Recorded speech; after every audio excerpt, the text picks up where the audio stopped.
Programme فیضان رمضان میں ایک بار پھر آپ سبھی کا استقبال ہے۔ ناظرین، بریک پہ جانے سے پہلے ایک خاتون نے سوال کیا تھا کہ ان کی 2-3 لڑکیاں ہیں، 2 لڑکے ہیں، محنت مزدوری کرتے ہیں، غریب ہیں، شوہر نہیں ہے مولانا، کہ فطرہ دینا ہے، فطرہ کیسے دیں؟ کیا بیٹیاں اپنی جو روزانہ کی مزدوری ہیں اس سے فطرہ لڑکیاں دیں، یا پھر گھر میں جو کماؤ لڑکے ہیں ان سے لے کر فطرہ نکالا جائے؟ تو اب اس میں جو لوگ ہیں، پورے گھر کے افراد، ان پر فطرہ واجب ہے، ضروری ہے، دیں نہ دیں، کس طرح سے دیں، طریقہ کیا ہو؟ بسم اللہ الرحمن الرحیم۔ فطرہ واجب ہونے کے لیے وہی شرائط ہے جو زکوٰۃ کے لیے جو نصاب بتایا گیا ہے، یعنی 42.5 تولے چاندی اگر کسی کے پاس ہے، جی 425 گرام 285 ملی گرام چاندی یا اس کے برابر اگر رقم موجود ہے، عید کی فجر میں بھی اگر یہ رقم آ جائے، رمضان بھر پیسے نہیں تھے لیکن عید کی فجر میں اگر یہ پیسے آ جائے تو اس پر فطرہ واجب ہوگا۔ 1.25 کلو گیہوں دینا ہے، یا اس کا آٹا 1.25 کلو دیجیے، یا اس کی قیمت کھجور یا منقع یا جو اگر دے رہے ہیں تو 2.5 کلو یا 2.5 کلو کی قیمت، یہ اس شخص پر واجب ہے، اس مرد یا عورت پر جس کے پاس 42.5 تولے چاندی ہو یا اس کے برابر پیسہ ہو۔ کسی کے پاس سے پیسے لے کر دینا یہ نہیں ہے، آپ کے پاس ہے تو آپ پر واجب ہے۔ ہاں البتہ کسی شخص کے پاس یا اگر یہ نصاب موجود ہے 42.5 تولے چاندی، تو اس پر بھی فطرہ واجب ہے، اور اس کی نابالغ چھوٹے بچے یا بچیاں ہیں تو اس کا فطرہ بھی اس پر واجب ہے۔ اگر آپ کے پاس یہ چیز ہے تو آپ پر واجب ہے، جی، اگر نہیں ہے تو بچوں کے پاس سے یا بچیوں کے پاس سے لے کر دینا ایسا آپ پر شریعت فرض نہیں کی ہے۔ ٹھیک ہے، چونکہ یہ خود مزدوری کرتے ہیں، غریب ہیں، اور اتنا نصاب نہیں بنتا جیسا کہ آپ بتا رہے ہیں، تو اس حساب سے انہیں نہیں دینا ہوگا۔ چلیے کالر ہیں، انہیں بھی شامل کرتے ہیں۔ ہلو ہلو، جی السلام علیکم۔ وعلیکم السلام، کون کہاں سے بات کر رہے ہیں؟ دلی سے بول رہے ہیں؟ تھوڑا سا زور سے بتائیں۔ دلی سے بول رہے ہیں؟ جی، دلی سے آپ کی آواز بہت دھیمے سے آ رہی ہے۔ ہم دلی سے بول رہے ہیں۔ جی بتائیں، دوبارہ بتائیں۔ جی ہم دلی سے بول رہے ہیں۔ دلی سے، جی جی ہمیں اعتکاف کرنا ہے تو نفلی، تو اگر ہم مغرب کے وقت سے بیٹھیں گے تو صبح 5 تک کی، تو کتنے دن کا کرنا ہے؟ جی، کتنے دن کا؟ کتنے دن بیٹھنا چاہتے ہیں؟ بس 1 دن کا۔ 1 دن کا نفل اعتکاف ایک کریں؟ اچھا ٹھیک ہے، کب کریں اور کس طرح سے؟ اور اس میں کیا پڑھنا ہے، کیسے اس کا وہ کرنا ہے؟ انشاءاللہ۔ ٹھیک ہے، بہت شکریہ، آپ نے دلی سے کال کیا اعتکاف کو لے کر۔ چلیے اور کوئی کالر ہیں تو انشاءاللہ انہیں بھی شامل کریں۔ ہلو مولانا، سوال تو آیا ہے، اس کا جواب دے دیں گے اعتکاف کا، کہ 1 دن کا نفل اعتکاف وہ بیٹھنا چاہتی ہیں، کب بیٹھیں؟ چونکہ وقت بھی کم ہے رمضان کے لحاظ سے۔ جی بسم اللہ الرحمن الرحیم۔ اور کیا پڑھیں؟ نفل اعتکاف آپ 1 دن کا بھی بیٹھ سکتے ہیں، 2 دن کا بھی، آپ کی سہولت کے حساب سے۔ جی آپ اپنی سہولت کے حساب سے ٹائم بھی آپ، یعنی یہ جو دن کا جو اعتبار ہوگا وہ یہ ہوگا کہ آپ 1 دن بیٹھنا چاہ رہے ہیں جس دن بھی، تو سورج غروب ہونے سے پہلے آپ ایک جگہ خواتین کے لیے گھر میں ایک جگہ پاک صاف جگہ جو نمازوں کے لیے اس کو مقرر کر لیں، وہاں اعتکاف کی نیت سے آپ بیٹھ جائیں کہ میں نفل اعتکاف کی نیت کرتی ہوں، اس طرح کی نیت کر لیں گے۔ 1 دن کی اگر نیت کیا تو آپ دوسرے دن مغرب تک آپ کا اعتکاف چلے گا۔ جی، یعنی مغرب سے پہلے اگر کل سورج بیٹھنا ڈوبنے چاہتے سے پہلے آپ اعتکاف کا جو مقام ہے، جو جگہ متعین کی ہے، وہاں پر جائیں اور بیٹھ جائیں اور نیت کر لیں جی کہ اللہ میں 1 دن کا اعتکاف کرتی ہوں، نفل اعتکاف تیری رضا کے لیے۔ ٹھیک، اس کے بعد آپ عبادات جو بھی ہے ذکر و اذکار کریں، فرض نمازیں پہلی ترجیح یہی ہے کہ نمازیں آپ وقت پہ ادا کریں، جی اور اس کے علاوہ نوافل پڑھیں، قرآن مجید کی تلاوت کریں، درود پاک پڑھیں، اللہ کا ذکر کریں، جی توبہ اور استغفار، جی کوئی بھی آپ عبادت کر سکتے ہیں۔ ٹھیک، بہت شکریہ۔ ایک اور کالر ہیں، انتظار کریں، کون کہاں سے؟ ہلو السلام علیکم۔ ہلو، السلام علیکم ورحمۃ اللہ وبرکاتہ۔ وعلیکم السلام علیکم۔ حمید صاحب السلام علیکم۔ جی جناب، اللہ پاک سلامت رکھے آپ سب کو، خوب خیر و برکت اور ماہ رمضان کی خیر و برکت سے مالا مال رہیں، آمین آمین۔ یونٹ اور منصف ٹی وی کے سارے حضرات کو بھی اللہ پاک سلامت رکھے، سب پہ اپنی نعمت رحمت نازل فرمائے، آمین اور خوب طاقت قوت دے اور علم عطا کرنے اللہ پاک۔ آمین آمین اللہ پاک عالم صاحب کو بھی سلامت رکھے، ان پہ بھی نعمت رحمت نازل فرمائے۔ اور آمین آمین۔ السلام علیکم ورحمۃ اللہ وبرکاتہ۔ عالم صاحب کو بھی جی بتائیں۔ میرا سوال یہ تھا کہ بسم اللہ الرحمن الرحیم وننزل من القرآن ما هو وننزل بسم اللہ الرحمن الرحیم وننزل من القرآن ما هو شفاء ورحمۃ للمؤمنین ولا یزید الظالمین الا خسارا. جی. اور دوسری ایک آیات تھی بسم اللہ الرحمن الرحیم وَإِنَّ عَلَيْكُمْ لَحَافِظِينَ كِرَامًا كَاتِبِينَ يَعْلَمُونَ مَا تَفْعَلُونَ إِنَّ الْأَبْرَارَ لَفِي نَعِيمٍ وَإِنَّ الْفُجَّارَ لَفِي جَحِيمٍ. السلام علیکم ورحمۃ اللہ وبرکاتہ. بہت شکریہ، آپ نے آیتوں کے ذریعے سوال بھی رکھا ہے یہاں پر. بتاتے ہیں آپ کو مولانا کیا فرمائیں گے ان آیتوں کو حوالے سے. اعوذ باللہ من الشیطان الرجیم، بسم اللہ الرحمن الرحیم. وَنُنَزِّلُ مِنَ الْقُرْآنِ مَا هُوَ شِفَاءٌ وَرَحْمَةٌ لِّلْمُؤْمِنِينَ، اور ہم قرآن نازل کرتے ہیں جو شفا ہے جی اور رحمت ہے ایمان والوں کے لیے. تو قرآنی آیتیں جہاں رحمت ہے اور بیماریوں سے وہ شفا کا بھی ذریعہ ہے. جی. اس ظاہری باطنی تمام بیماریوں سے اللہ تعالیٰ قرآن مجید کے ذریعے شفا عطا فرماتا ہے. جی. وَلَا يَزِيدُ الظَّالِمِينَ إِلَّا خَسَارًا، لیکن جو ظالم ہیں، اللہ اس کے رسول کا انکار کرتے ہیں، قرآن کا انکار کرتے ہیں، ان کے نقصان میں اضافہ ہی اضافہ ہوگا. یعنی وہ لوگ اپنا نقصان کر رہے ہیں جو قرآن کا انکار کرتے ہیں، جو حدیث کا انکار کرتے ہیں، جو اللہ اس کے رسول کو نہیں مانتے. جی. اس کے بعد جو ہے انہوں نے سورہ انفطار جی کی کئی آیتوں کی تلاوت کی. وَإِنَّ عَلَيْكُمْ لَحَافِظِينَ، اور بے شک تم پر نگران کار فرشتے مقرر ہیں. کرامن کاتبین، معزز فرشتے ہیں اور جو لکھنے والے ہیں. یعنی جیسا کہ احادیث مبارکہ میں آیا ہے کہ ہر انسان کے ساتھ 2 فرشتے ہوتے ہیں. جی. ایک فرشتہ اس کے نیکیوں کو لکھتا ہے اور ایک فرشتہ اس کے بدی یعنی گناہوں کو لکھتا ہے. کرامن کاتبین، معزز فرشتے ہیں جو لکھتے ہیں. یعلمون ما تفعلون، وہ جانتے ہیں جو کچھ تم کرتے ہو. جی. ان الابرار لفی نعیم، بے شک اللہ کے نیک بندے نعمتوں میں رہیں گے.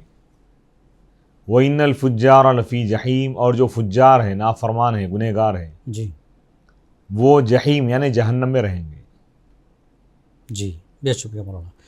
یہاں پر رضا صاحب نے شروعات کے پروگرام میں نعت شریف کی فرمائش کی تھی اور کچھ چند اشعار بھی سنائے تھے. میں جناب سمیع صاحب سے درخواست کرتا ہوں کہ فرمائشی نعت سنانے کی سعادت حاصل کریں. روک دیتی ہے آپ کی نسبت تیر جتنے بھی ہم پہ چلتے ہیں، یہ کرم ہے حضور کا ہم پر، آنے والے عذاب ٹلتے ہیں.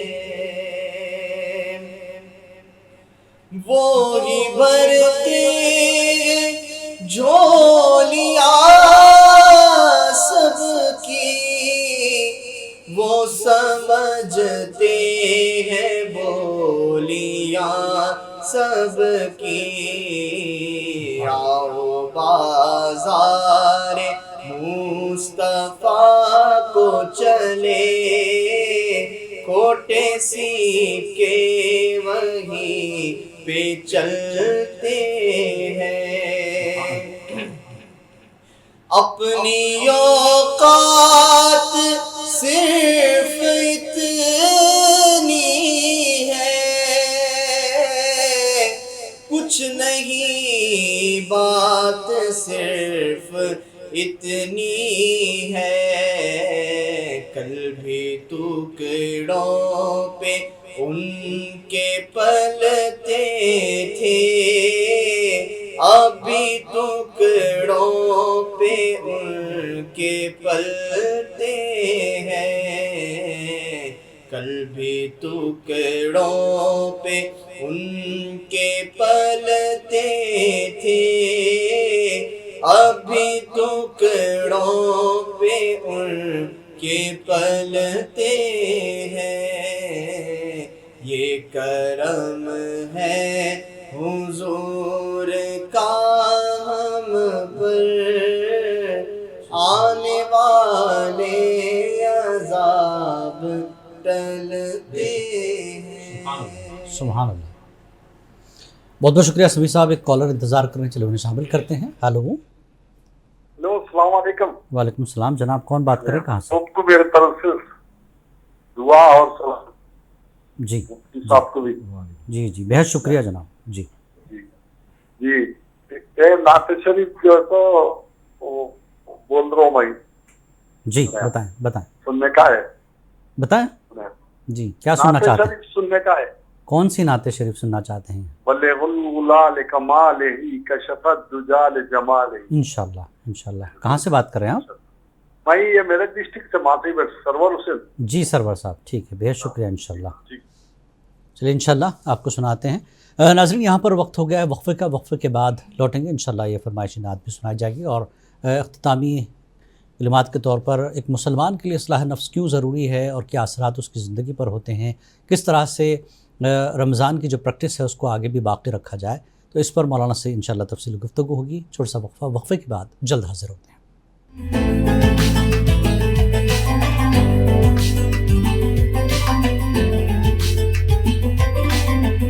پروگرام فیضان رمضان آپ دیکھ رہے ہیں. وقت اب اختتام کو پہنچ رہا ہے ہمارے پروگرام کا, تو میں جناب سمیع صاحب سے گزارش کروں گا کہ میدک سے جن صاحب نے نعت شریف کی فرمائش کی ہے اس کے ایک چند اشعار سنا دیں. جی. بلغ العلا بکمالہ کشف الدجا بجمالہ حسن جمیع خصالہ صلوا علیہ وآلہ صلوا علیہ وآلہ صلوا علیہ وآلہ. وہ کمال حسن حضور ہے کہ گمان نقص جہاں نہیں. وہ کمال حسن حضور ہے کہ گمان نقص جہاں نہیں. یہی پھول قار سے دور ہے, یہی پھول قار سے دور ہے, یہی پھول قار سے دور ہے. یہی شمع ہے کہ دھواں نہیں. صلو علیہ وآلہ صلو علیہ وآلہ صلو علیہ وآلہ صلو علیہ وآلہ. بہت شکریہ جناب. میں حضرت مولانا سے درخواست کرتا ہوں, وقت کی یہاں پر کمی ہے, پروگرام اختتام کو پہنچ رہا ہے. مولانا جس طرح سے ایک مسلمان کے لیے اصلاح نفس کیوں ضروری ہے اور اصلاح نفس سے مسلمان کی زندگی پر کیا اثرات مرتب ہوتے ہیں, کتنا فائدہ ہوتا ہے, اس پر تھوڑی سی روشنی ڈالیں اور آخر میں ہم دعا کی طرف چلتے ہیں. جی. بسم اللہ الرحمن الرحیم.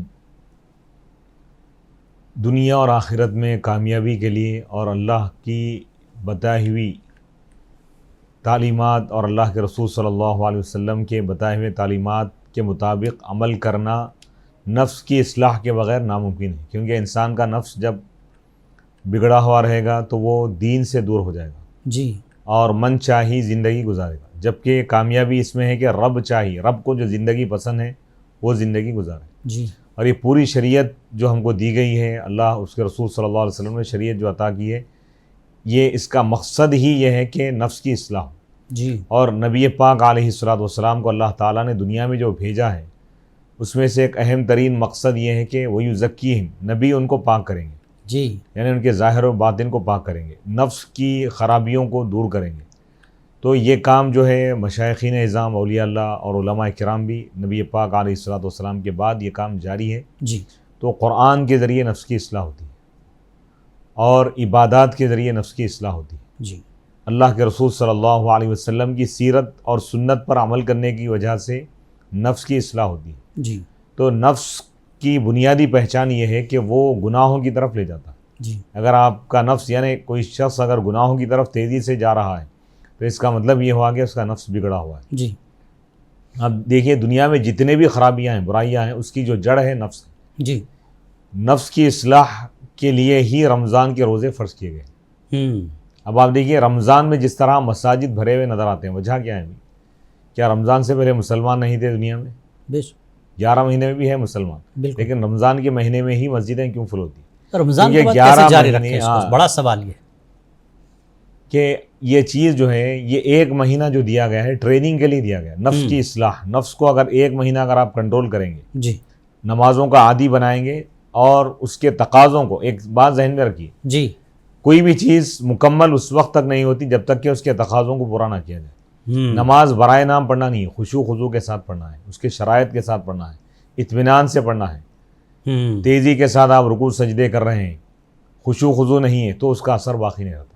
جی تو لہذا رمضان کے بعد اپنی زندگی کا ہم کو جائزہ لینا ہے جی کہ رمضان کے بعد بھی ہم مسجدوں کو جا رہے ہیں، نمازیں ادا کر رہے ہیں، تو اس پر اللہ کا شکر ادا کریں کہ اللہ نے رمضان کا فیض ہم کو عطا کیا ہے. جی اگر رمضان کے بعد وہی پرانی اگر حالت ہو کہ بھئی مسجدوں سے دور ہے، ایک صف بھی پوری نہیں ہو رہی ہے.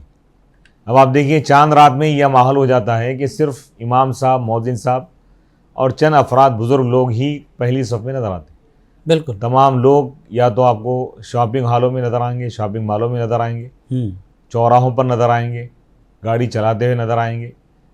یہ انتہائی افسوس کی بات ہے کہ رمضان المبارک اتنے دن ہم جو عبادت کیے، جی کیا خالی چاند نظر آتے ہی اس کا اثر ختم ہو جائے گا؟ جی اس دن کی عشاء بھی کئی لوگ نہیں پڑھتے. بالکل. تو یہ بہت ہی المناک بات ہے کہ ہم یہ دنیا داری کو ہم چھوڑ دیں. یہ جو ہے یہ عبادات کے لیے یہ مہینہ مقرر کیا گیا. آپ فرض نماز ادا کریں، چاند دیکھتے ہی عید کی نماز تک لوگ باہر رہتے ہیں. ایسا نہیں ہے. وہ شب عید جو ہے بڑی امپورٹنٹ، چاند رات جو ہے اس میں بھی عبادت کرنا. جو اس رات میں عبادت کرے گا اس کا دل مردہ نہیں ہوگا. اللہ تعالیٰ ایمان اور اپنی محبت سے اس دل کو آباد رکھے گا. اللہ. تو لہذا ہم فرائض کا بڑا اہتمام کریں. 5 وقتہ جو نماز ہے، چاند نظر آنے سے نماز معاف نہیں ہوئی ہے. رمضان ختم ہوا لیکن عبادت ختم نہیں. بالکل سلسلہ جاری رہے گا، سلسلہ جاری رہے گا اس کا. تو لہذا مغرب کی نماز بھی ہم ادا کریں اور جب عشاء کا وقت ہو جائے تو اول وقت بھی عشاء ادا کریں. اور یہ عادت بنائیں کہ ہم جہاں کہیں بھی ہوں، جی سفر ہو، حضر ہو، حتیٰ کہ اسلام میں یہ حکم دیا گیا میدان جنگ میں بھی اگر آپ ہیں وہاں بھی نماز معاف نہیں ہے. بالکل. کوئی بیمار ہے، بستر پہ پڑا ہوا ہے، تب بھی نماز معاف نہیں ہے. جی جی امام حسین رضی اللہ تعالیٰ عنہ نے کربلا سے یہی پیغام دیا. 22,000 دشمنوں کے لشکر کے نرغے میں ہیں لیکن وہاں بھی آپ نماز نہیں چھوڑیں. جی یعنی بتایا یہ جا رہا ہے کہ یہ ہمارا جو سفر ہے، جی عبادت کا سفر ہمیشہ جاری و ساری رہے گا. جی لہذا ہم اپنے نفس کی اصلاح کریں. نماز سے جو دوری ہو رہی ہے نفس کے بگاڑ کی وجہ سے، گناہوں کی طرف جو ہم جا رہے ہیں نفس کی بگاڑ کی وجہ سے. دنیا میں جتنے بھی برائیاں ہو رہی ہیں اس کا بنیادی جو عنصر ہے، جو اس کی جو جڑ ہے، وہ ہے نفس کا بگاڑ. بے شک. اللہ تعالیٰ نفس کے شر سے ہم سب کی حفاظت فرمائیں اور ہمارے نفس کو پاک صاف کریں. آمین. الحمدللہ رب العالمین. اللہم صلی علی سیدنا محمد وعلی آلہ وصحبہ افضل صلواتک وعدد معلوماتک وبارک وسلم. ربنا آتنا فی الدنیا حسنۃ وفی الآخرۃ حسنۃ وقنا عذاب النار. اللہم انک عفو کریم تحب العفو فاعف عنا یا کریم. اے پاک پروردگار، رمضان کا حقیقی فیضان، قرآن کا حقیقی فیض ہم سب کو عطا فرما. آمین. رمضان کے تمام لمحات اور رمضان کے بعد کے بھی تمام لمحات زندگی بھر عبادت میں گزارنے کی ہم کو توفیق عطا فرما. آمین. نفس اور شیطان کے شر سے ہماری حفاظت فرما. آمین. ہمارے دل کو پاک صاف فرما. آمین. مولا ہم کو حقیقی بندے مومن بنا دے. مولا آمین. صحابہ اور اہل بیت اور اللہ کے رسول صلی اللہ علیہ وسلم کی بتائی ہوئی تعلیمات کے مطابق زندگی بھر اسی طرح عبادت کرنے کی ہم کو توفیق عطا فرما. اس ماہ پاک میں ہم سب کی مغفرت فرما. ہم سب پر فضل فرما، رحم فرما، کرم فرما. آمین. وصلی اللہ تعالی علی خیر خلقہ سیدنا محمد وآلہ وصحبہ اجمعین والحمدللہ رب العالمین. انشاءاللہ آخر میں مولانا نے جس طرح سے کہا کہ رمضان کا جو آخری شب ہوتی ہے بڑی اہم ہے، تو اسی حوالے سے ہم ابھی آپ کو بتاتے ہیں ناظرین کہ رمضان کا جو اگلا ہے، کل کا جو ٹاپک ہوگا انشاءاللہ تاخرات اور وداع رمضان، کس طرح سے رمضان میں ہماری تربیت ہوئی ہے. آخری رات میں جس طرح کے یعنی چاند رات، چاند دیکھ کر جس طرح سے لوگ مسجدوں سے غائب ہوتے ہیں، کتنا بڑا وہ نقصان اپنے لیے کر رہے ہیں. اس حوالے سے انشاءاللہ مولانا کل اس پر روشنی ڈالیں گے. بے شکریہ مولانا ڈاکٹر مفتی شرف الدین صاحب قادری اور جناب نعت خواں سمیع الدین ملتانی صاحب کا بے شکریہ اس پروگرام میں شامل ہو کر لوگوں کے سوالوں کے جواب دینے اور نعت شریف سنانے کی سعادت حاصل کرنے کے لیے. آج فیضان رمضان میں فی الحال اتنا ہی. انشاءاللہ کل آپ کی خدمت میں پھر حاضر ہوں گے. اللہ حافظ.